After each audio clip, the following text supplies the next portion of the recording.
అందరికీ దండం పెట్టి చెప్తున్నా, ఒక మనిషి గురించి చెడుగా మాట్లాడాలి అని అనుకుంటే ఆ మనిషి ఉన్నప్పుడే చెడుగా మాట్లాడాలి. ఆ మనిషి అస్తమించినప్పుడు చెడుగా మాట్లాడము సబబు కాదు, మర్యాద కాదు. ఎందుకో తెలుసా?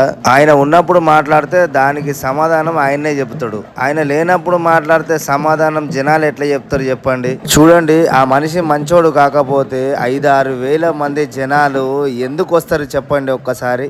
సోషల్ మీడియా కూడా కమర్షియల్ అయిపోయింది. వాళ్ళ వ్యూస్, వాళ్ళ లైకుల కోసం ఏవేవో చెప్తుర్రు. స్టంటర్ అంటుర్రు, రౌడీ షీటర్ అంటుర్రు, కత్తులు కటార్లు పెట్టుకొని తిరుగుతారు అంటుర్రు, ఏమేమో అంటుర్రు. తప్పు అన్న, ఎందుకు తెలుసా? నేను కూడా అదే సోషల్ మీడియాలో ఉన్నా. మీరేమన్నా మాట్లాడాలి అని అనుకుంటుంటే పాపం ఆయన ఉన్నప్పుడే మాట్లాడాలి. ఎందుకో తెలుసా? ఆయన ఇప్పటికీ ఎవ్వరికి ఇంటర్వ్యూలు ఇవ్వలే, ఒక్కరికే ఇంటర్వ్యూ ఇచ్చిండు.